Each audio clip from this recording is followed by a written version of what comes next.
guys? Welcome back on another episode of Sport Vitamins. First episode of 2021, and for this episode, I was joined by another Italian strength coach, Federico Pizzuto. Federico is the fitness coach at Columbus Crew Football Club, the soccer team that just won the MLS title. So, without further ado, enjoy episode 22 of Sport Vitamins. Hi, Federico. Welcome on Sport Vitamins. Hi, Robert. How are you doing? Doing great. And it's a great honor to have you on today. And you just won the title with your team, the Columbus Crew. And you're Italian, of course. So it's a great honor. And you're also the first guest that is involved in soccer. Oh, it's a pleasure for me, not just because I'm the first guest that working with soccer, but it's also because it's an honor being here with you. It's a real pleasure. So, thank you very much for this opportunity. Federico, let's start with a little background. Okay, so I'm Italian, as you said. I was born in Italy. I lived the first 20 years of my life in Italy. And I started my path in sports science, studying in Rome, where I studied for the first 2 years, and then, as a lot of Italians, a lot of Europeans dream to do, like I had the opportunity to study abroad with the Erasmus program. So I had this opportunity to go to a different country, and I went to Portugal, where I did the last year of my bachelor degree. And after this year, I decided to stay there. So I spent 5 years of my life in Portugal, in Porto. And where I also worked, it's more like in Portugal, where I started to work with professional athletes. At that time, while I was doing my master degree in Porto, I started to work with long, middle, and long distance runners, and with also triathlon athletes of Olympic level. I worked with athletes that won medals at the Olympic Games. And I had there also the opportunity in that period to come back to soccer, because as a good Italian, I started since I was a kid. I always played soccer. I never played at a high level, but I've always been involved with soccer, passionate about soccer, since to a point where I decided that soccer wasn't my life. The soccer had too much things that I didn't like that were involved in soccer. So I decided to bet on other things, and this started more in Rome, where I decided to invest more in track and field and middle and long distance runners. And this was the same also in Portugal. But then, while I was working in Portugal with long distance runners, I had the possibility to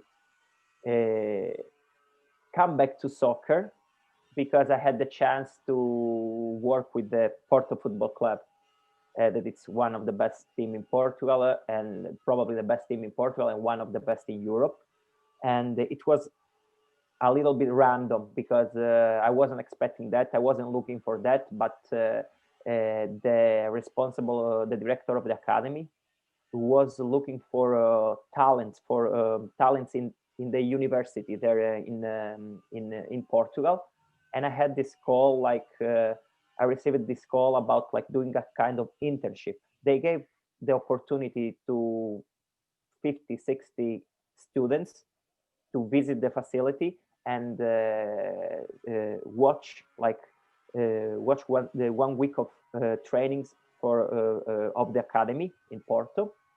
And then we had to make a presentation in front of all the academy coaches. And I was lucky, because I was the only one that didn't talk directly about soccer, just like a coach, but that approached this situation in a different way, like talking about my specific area, that it was more the physiological aspect, the fitness aspects, and like what is the like the physiological dimension that behind soccer, behind the development of a young athlete. And this was good for me because it was different. Most of the other the other students were talking about being coach. How can I coach these tactics and things like this? I talked about a different area that in that period in Porto they were not working a lot with the physical sides, with the fitness side, because Porto has the academy in Porto has a strong culture related to technical aspects, and they developed the philosophy that they call it tactical periodization. That it's more related every aspect of soccer has to be related to soccer, to the game. So also the physical area has to come with the game.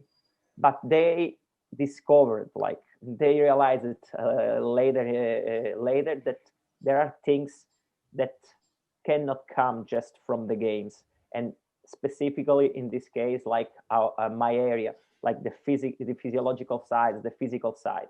And so I had this opportunity. I spent 4 years with the working with the Porto Football Club, with the academy. I started with the young. I was working the first 6 months with the under 8, from the under 8 to the under 14, and then I went right away. The second year, I had the possibility to work with the under 15 and the under 14, and I was still managing and coordinating all the younger players. And the third year, I was already working with the under 19, coordinating all the academy, all the performance side of the academy. I had some other people that came to help me, and so we developed a different project that was a little revolutionary for the time, for the academy in Porto, where like we were working with the talented players, more specifically in the gym, with the strength and conditioning work, and we were working in a more general way with the youngest one, work on coordination, agility, running form, all these kind of things that sometimes were neglected, especially in the more sensitive phases of their growth.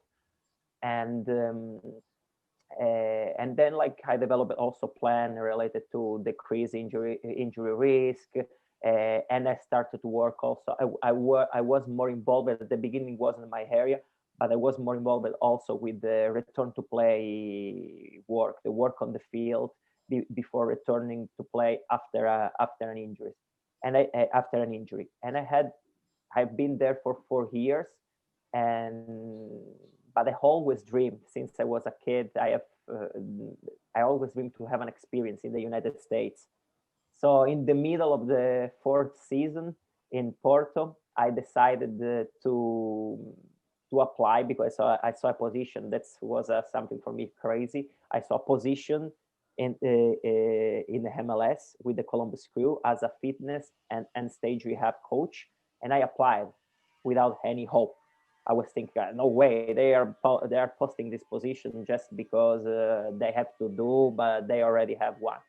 But after 2 months, I received the email like about the position, and they wanted to interview me. They liked me. They liked my resume, my CV, and they wanted to make an interview. They wanted to make a call, and then I had like probably 4 or 5 calls, one with the high performance director, Steve Tashin at the time, and then with the strength and conditioning coach and the performance director, then with the head coach that was Greg Berhalter at that time. Now is the US national team coach, so like one of the top jobs here in soccer in the US. And they liked me, had the chance to come here. And now since 2018, I've I've been here working for the crew. And this year was was the best year so far because we won the MLS Cup. So it was nice. It was a nice opportunity. I like when I think about the past, about the decision that I took when I came here, it was challenging because I had to leave something that I liked, working in Portugal, working with Porto, working with kids. But I always wanted to come to the US. I always wanted to work with a professional team, with a first team. So that was a great opportunity. Challenging, scary, but like I think it was the best decision that I made because I'm growing. I'm still growing a lot here, and we already achieved something that's great for the history of the club and for the city also. And that's basically Federico, like something can be. Federico, congratulations on an amazing journey. And Thank you very much. it's a super small world because, as I told you in our previous conversation, we went to the same university, but we never met each other before. No, I have, but I think like what characterize people like us, it's like starting with the university. In my opinion, we chose when you choose for sure. I believe that was the same for you. You were trying to find the best university that was around. Like I went from my little town, my little village in Italy, from the south of Italy. I was looking at the best universities. So like when I saw the university in Rome, the Foro Italico, I said, "This is the place where I want to be." And so like I think that there is a reason why now I'm here and you are where you are. Yeah, no, absolutely. You're right. You touched so many interesting topics. One of them is athletic development. How important is it to develop the athlete first and then the soccer player? I learned a lot when I was working with young players in Portugal that the things has to go like I went to a reality where there was just soccer based, and I realized that it was hard for me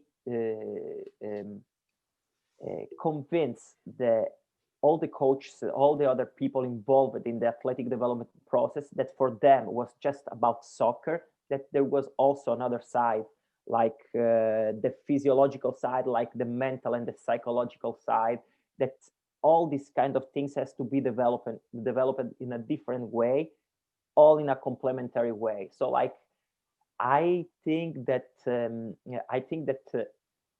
athletic develop when we talk about athletic develop develop the player as an athlete is has to walk on the same path than develop the soccer players. We cannot forget that before being a good soccer players, most of the players are good athletes. So it's important for me, in my opinion, like always try to give to the player, especially when they are in a young age, the richest context ever on all sides. And it cannot be sometimes just related about just based on soccer. Sometimes it has to be something, some other stimulus coming from something outside soccer. Obviously, with the environment where I was working on, I learned a lot. What are the best way to work to develop an athlete through soccer? So I was forced, especially for the environment where I was, that to that there are ways to develop an athlete, the physiological side, the fitness side, all the performance side, also working with the specificity of the context that in this case it's soccer. But sometimes, in my opinion, we need to stop and look at the picture and see that develop an athlete also on other side, on other aspects, not just the soccer and the specific technique of soccer. It's develop all the other aspects. It's like a little pieces of a puzzle that we need to put together to create the complete picture, that in this case it's like the development of the athlete as an athlete and as a soccer player. And what are the main differences from European players and now American players? This is interesting because it's a little bit. That's a little the reason why I was chosen 3 years ago. I came from a context where soccer is everything, and everything has to go through soccer. And I came to here where sometimes there is a big difference between the work that is developed in the gym or outside the field and the work that is developed on the field. And so they wanted someone that that understood the context, the soccer side, but at the same times could make the link between what is happening outside the field and what happens on the field. And so, like, this is a big difference that here in the US in soccer, because I think there are other realities like basketball and American football where they have a different concept of this, but also where the physical component, especially in American football, it's predominant. And so they work in a different way. But in soccer, like, they wanted to be a little bit more European, and they want to be more they want to have more specificity also in the athletic development side. And so, like, how can we turn the work that is made outside the field, or also the development part that we made on field, more specific, more functional for what we want on the field, especially because players here already came from a different context, from a different culture. A lot of players, especially the American players here, they already played different kind of sports before coming to soccer. As most of the time, soccer is not even their first choice. So when they were young, in terms of culture, there is a very strong culture of sports here in the US, of practicing sports. And so it's very well diversified here, because we had young players that come here and they already played American football, tennis, basketball, baseball. They tried a lot of different things and they have already a lot of skills. So, like, what they miss sometimes is the specificity of the soccer. So, like, that's a difference. And it's also advantageous sometimes because it's easy for me to work with this kind of guys because they are ready for this. They are mentally prepared. They know whether they expect, they know what they want. They know what is the kind of work. They have more discipline for this kind of work. In Europe was different, because in Europe, especially where I was in Porto, it's all about soccer. If you take out from soccer, if you put them to do something that it doesn't involve the ball, for them is boring. They don't understand the why, and they don't want to do that. There is not the same level of like compliance or like discipline in doing that. But we always need to find a way. And you know also probably better than me too, that like we always need to find a way to teach and tell them what is the best thing to build that big picture that I was talking before. Oh yeah, it makes a lot of sense.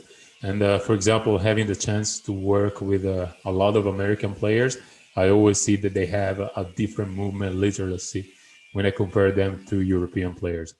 For example, I don't have to teach them how to slide, or how to do a crossover step, or how to jump properly.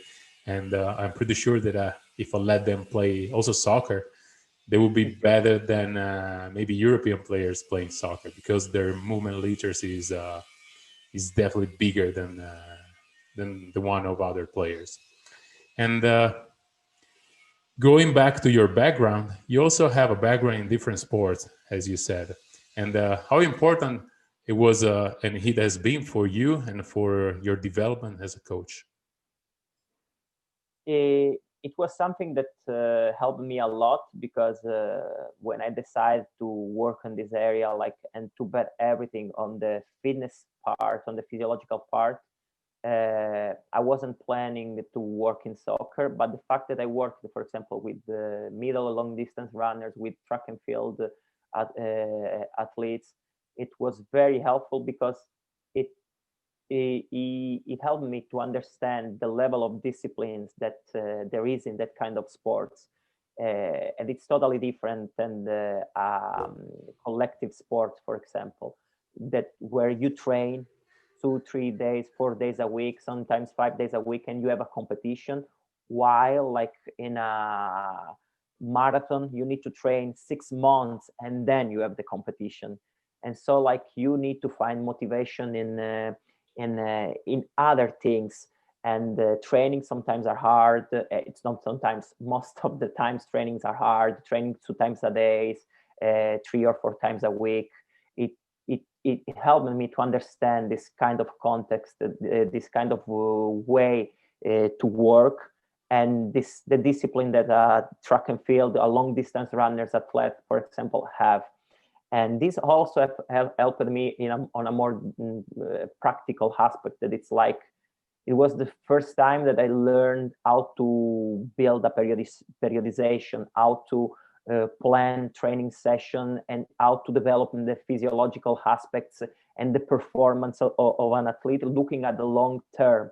And this helped me a lot, because it can easily be translated to collective games. It's totally different, I know, but the way how we have to monitor loads, the way how we have to control every K, every meters that a long distance runner is running, it's also helpful when we come, for example, here to soccer, when we have different parameters, but the physiological aspect components are the same. Now we need to decide where we want to work, and it's a totally different sports, I know, but like it was very important for me to understand, like also to know what are the limits of an athlete, and see like what I can do more, what are the limits, what are the boundaries, and how can I stretch these limits, talking from a performance physiological point of view. So it was very important. It was like it helped me a lot. I think I will have not been here without that background, without that experience, like the 4 or 5 years that I had working with athletes, with like middle and long distance runners athletes. Okay, very interesting. And how important is running, and how can you affect it? You just talk about the long distance runners. So how do you take something that you were applying with these athletes and bring it to soccer? This is a very interesting question, because sometimes we forget about this. We forget that the main component on soccer, it's running. It's a running based discipline. So sometimes we work 200 things and we forget the most important. We forget the most important one. And I think it's important because what I developed while I was working with middle and long distance runners, we worked a lot. We had a different approach. It wasn't just running like it was in other parts of Europe. But we applied a lot of, we worked a lot, like the running form, running technique, working a lot of the biomechanics. And this is something that, as we were talking before, it's the base of athletic development. When we talk about develop a correct running form, movement coordination, good running technique is the base to increase performance, to decrease the injury risk. Because if you have a good pattern of running, it helps you to prevent overuse injuries, and it helps on a different aspect. When I talking more practically, like it's a lot the work that I was doing with the long distance runners, the runners that I keep doing now with soccer players.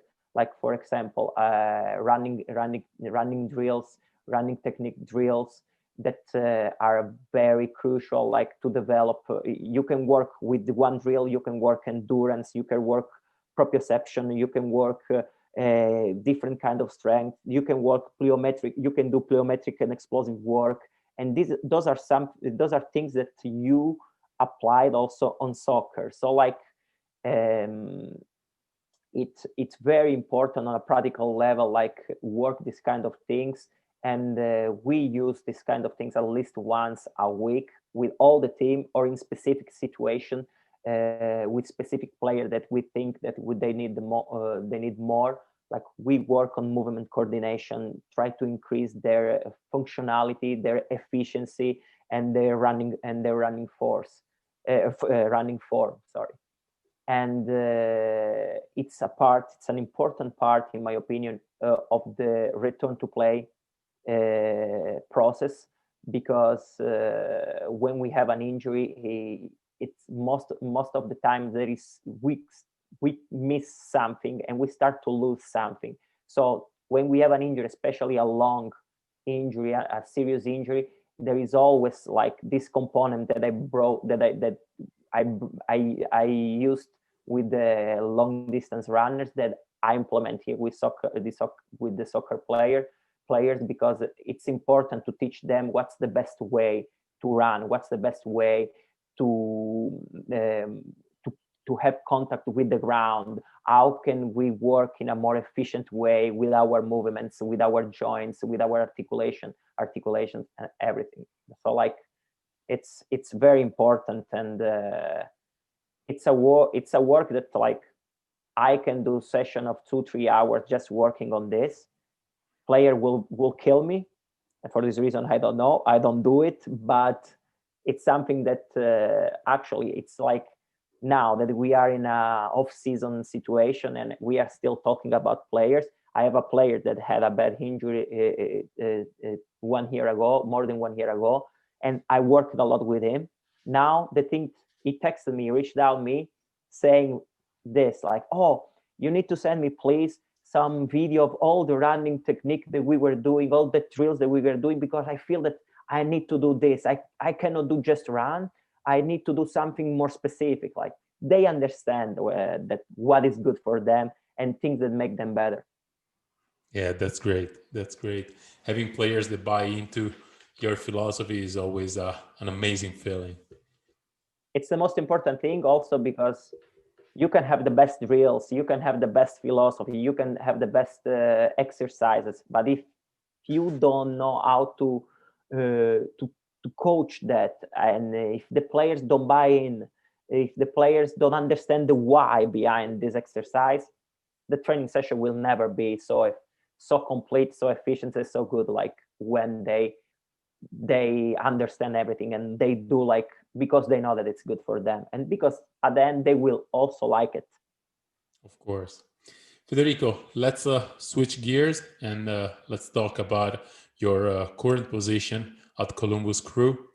And let's start with your position. Yeah. What are your main duties as a fitness coach? uh, as a fitness coach here, like I'm involved in the periodization plan of like all all the season, preseason, during the in season part. And so like I work a lot with our data analyst, and we together with our performance director, we plan what are the loads, the training loads for the season and for the season. So like this is one of the most important thing, one of the main aspects that we do behind the scenes. Then like some I'm daily involved in the monitoring of the players and of player readiness. So like something that I do almost that I do every day, not almost every day, that I do every day is like monitor. We have different kind of monitoring systems. So like I take care of these monitoring systems and be sure that the players are ready to go. and this is something that comes before training.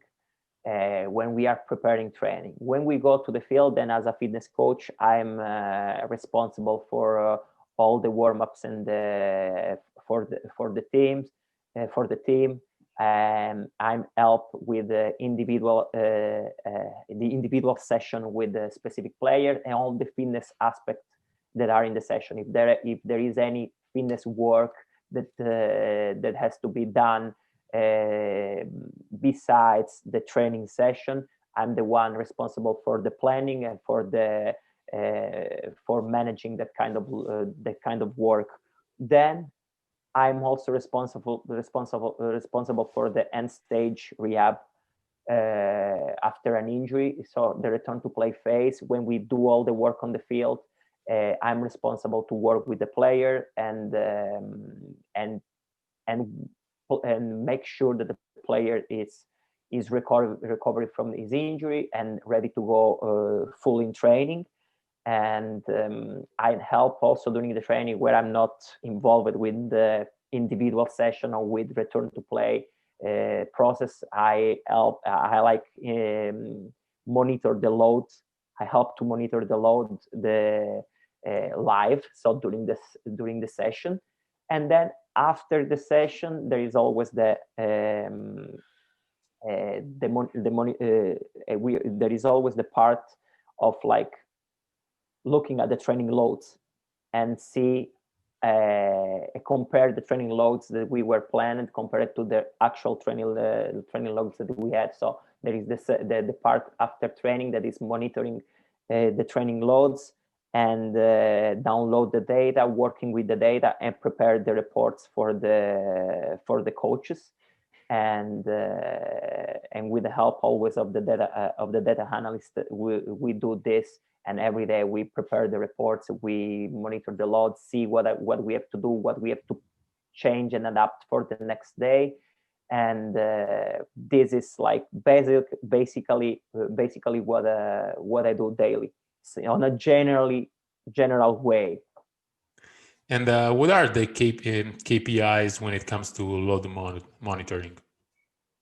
And when we come to load monitoring, we natural, like we use GPS, and we work with different parameters like the total distance, the HML, the high speed running, sprint distance, max speed, and the number of acceleration, number of sprints. Those are the parameters that we look at.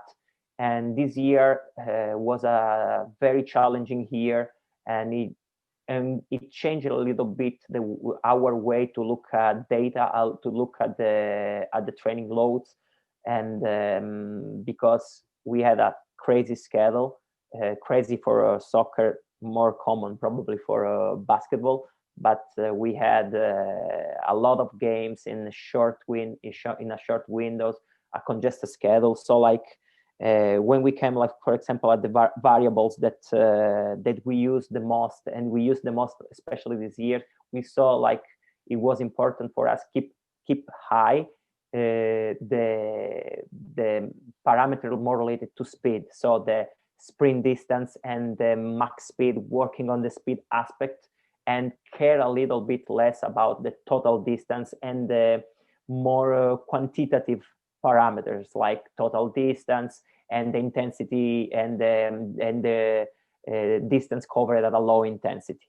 So like we focus a lot on like on the sprint distance, high speed running, max speed, and we want to be sure that players, especially in short windows, that there is quality in the training more than quantity. And we are this is easy for us also because the coach is very open here to our suggestions, and he understands a lot about also this area. So like he did a great job in controlling the loads. and in matching the loads that we were asking for. So like this is basically what are the parameters that we look more during the year, especially this year, because this year changed a little everything, and our point of view was our like mind changed a lot this year, and I think that for better. Managing practices and try to explain to the head coach that the quality of the practice is more important than the volume is one of the most important things for the practitioners and for the strength coaches, especially when you play multiple games a week. That's the key, I think. If you can keep the volume low but intensity very, very high, that's great. That's the goal that you have to have. I agree. And this is like a little is depending on the sensitivity of the coach, and we also know that sometimes the coaches need their time, especially when they want to develop or introduce a different concept to the team, or a tactical idea that it's a little bit more complex. So like we make sure that he has this moment, he has these days where he can do this, but we also make sure that like he knows that we need to keep the players going, especially with a congested schedule, and the volume could be our first enemy when we talk about recovery and build performance, build fitness, maximizing the performance. So like he does a good job. He's very open to this. He understands a lot. So like as you said, it's very important to understand that sometimes quality is better. Not sometimes, most of the times quality is better than quantity and the volume. So like it's important in our position have an open communication, be sure that we understand what the coach wants, but also make sure that he understands what the best for the players, because we are here to facilitate things, and we don't make decision, we don't make the last decision, but we know that our decision can affect the coach, can affect the performance of the field. So like it has to be open communication, and it has to be something that is made like in a environment that is built on trust and confidence, and there has to be the possibility to talk 100% about everything. And so we are lucky with this. I'm lucky with this because coach understand, and there are different scenarios because we can always find a way to work around these things. How many games did you guys play during the last season? During the last season, we played with the playoffs. We played a total of two. We play regular season 18 games, 4 games in playoff 20. So we have 22 plus. When we did the bubble in Orlando, the MLS is back tournament, we played 4 more games, so 28, 30, 26, 28 games total. It was 28 games total. And could you walk us through a typical day in the life of one of your athletes? Sure. So we have normally here training at 10 a.m., so 10 in the morning. And the athletes, the players, has to report here at the training facility before 9. And so depending on the kind of player, there are players that come here at 8, players that come here at 9, exactly at 9. And but before coming here, we have already some routine that they have to do at home. In this case, it's like the monitoring process starts at home with a questionnaire to have an idea, for us to have an idea of their subjective status. And we are using this year a new technology that is called Aura Ring. So it's a ring, which and with this ring we can have an idea of the sleep quality. So we monitor the sleep hygiene and the heart rate variability. So another thing that they have to do at home, like a little, like in the first 30 minutes after they wake up, it's linking the ring to their app on their phone, in order for us to have this data and start to plan the day for that specific athlete based on their sleep quality and based on their heart rate variability, HRV. So questionnaires and Aura Ring at home, then they can come at home. They can come at the training facility here before 9, and they have breakfast here, and they have the opportunity to do some specific work in the athletic room with the athletic trainers and physiotherapists here. But we always have every day a protocol we call movement prep, that it's a protocol for them individual for each player. It's specific for each player to get them moving and to prepare them to training. Training start at 10. If we have a meeting, we start at 10:15. We have normally also 2-3 times a week video meetings. So like 10:15, 10:20, we start on field. Practice is around 1 hour, 1 hour and 30, sometimes a little bit longer. After this, they always have to give us the RPE, just to have another variable, another parameter, subjective score of their effort. And then there is normally the work in the gym, that it's right away after the training. They do their work in the gym. They have their specific plans on the phone, but they're also the strength and conditioning coach that are monitoring everything and helping on everything.